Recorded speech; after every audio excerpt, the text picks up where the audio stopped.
استاد صاحب ان جوابی ویڈیوز کے حوالے سے کیا فرمائیں گے، اور اگر یہ بات ثابت ہو جاتی ہے پھر آپ کا موقف کیا ہوگا؟ میں اس بات کا اعلان کرتا ہوں کہ اگر یہ بات ثابت ہو جاتی ہے کہ وہاں طالبات میں سے کوئی ایک طالبہ بھی شہید ہوئی ہو یا لاپتہ ہوئی ہو، تو میں نہ صرف یہ کہ معذرت کروں گا بلکہ میں اس کا اعلان بھی کروں گا، اپنے رجوع کا بھی اعلان کروں گا، معذرت بھی کروں گا، اور جن کو مجھ سے تکلیف پہنچی ہے ان سے بھی میں معذرت کروں گا۔ اور میں ہمیشہ کہتا ہوں التوبۃ بحسب الحوبہ، کہ جتنا بڑا جرم ہوتا ہے اتنی ہی اس کی توبہ ہوتی ہے۔ تو اگر میں نے غلط بات علانیتاً کہی ہے تو میں اس کی توبہ بھی علانیتاً کروں گا انشاءاللہ تعالی، اور میں اپنے لیے اس کو اعزاز سمجھوں گا، سعادت سمجھوں گا کہ اگر کوئی بات مجھ سے غلط نکل گئی تھی یا میری تحقیق غلط تھی اور کسی نے اس کا تعاقب کیا، اس پہ تنقید کی اور اس کو ثابت کر دیا، تو میری آخرت بہتر ہوگی، تاکہ میں غلط چیز نہ پھیلاؤں۔ جیسے وہ لوگ غلط چیزیں پھیلا رہے ہیں، میں اس کو سمجھ رہا ہوں کہ یہ غلط ہے، تو اگر میرے منہ سے یا میرے ادارے سے کوئی ایسی بات نکل رہی ہے تو میں بالکل اس کی وضاحت بھی کروں گا،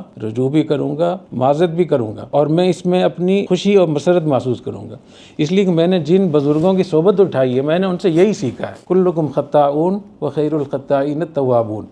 کہ تم سب لوگ خطا کرنے والے ہو اور بہتر وہ ہے جو توبہ کرنے والا ہو۔ تو میں توبہ کر کے باقاعدہ میں اس کا اعلان بھی کر دوں گا، لیکن میں اس کی تحقیق کروں گا، اور میں پھر بھی اعلان کرتا ہوں کہ جس کے پاس بھی اس کے شواہد ہیں، ام احسان کے پاس ہوں، مولانا عبدالعزیز صاحب کے پاس ہوں یا کسی اور کے پاس ہوں، اگر اس کے پاس کوئی شواہد ہیں تو میں باقاعدہ اس کو دیکھوں گا، اگر کوئی ویڈیوز ہیں تو اس کو میں فرانسک بھی کرواؤں گا، اور باقاعدہ جو لوگ کہہ رہے ہیں اس وقت میں، تو میں باقاعدہ اپنا اس کی تحقیق کریں گے، اگر ثابت ہو جائے تو میں شکریہ بھی ادا کروں گا۔ اور آپ دیکھیں گے، اور آپ لوگوں نے پہلے بھی دیکھا ہے کہ جب بھی کوئی ایسی بات ہوتی ہے تو میں اپنے لوگوں کی تربیت کرتا ہوں، میں ایسی غلط تربیت کر کے اپنی قبر کیسے خراب کروں۔ دوسری بات اس میں یہ بھی ہے کہ لال مسجد تو اسلام آباد میں تھی نا، تو اس میں اتنی بڑی تعداد میں یہ یہاں طالبات تھیں، اساتذہ، معلمین، معلمات، اور ہزاروں خاندان ان سے مربوط تھے، تو جہاں جہاں تک میری بات جا رہی ہے وہ میری بات کو سنیں،